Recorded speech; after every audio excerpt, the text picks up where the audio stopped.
In this video, I'm going to show you how to edit a callout in Revit. Now, the first thing you want to do, you want to go to your project browser over here in the bottom left, and you want to find your callout you want to edit. So over here, as you can see, I can simply click on it, and then from here, you can of course go and open it, or just basically find it over here.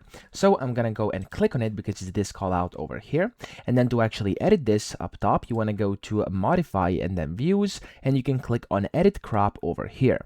Now, this is going to allow you to basically enter edit mode, and then from here you can go and edit this however you want. So you can change it like this, and as you can see, it's going to allow you to do your edits. Whenever you're done, click on this check mark at the very top, and there we go, you've successfully edited your callout in Revit. You could also just click on it as well, and then you can see these circles which are called Move Clip Plane, and you can just go and click and drag, and that's going to allow you to resize as well. But I do think the other method is a bit more convenient because it's easier to see where you're actually going. Okay, now of course you could also click on the edge and then drag around it. You can basically kind of remove it or move it around to basically change its positioning on your project over here, and that's really how to do it. Now you could also click on size crop up top, and you can of course crop region size, or you could also double click on it, and that's going to allow you to modify it as well. You can draw over or modify or do whatever you want. Okay, so that's essentially how to edit your callout. I hope this video helped you out. If it did, please subscribe to the channel and help me out as well.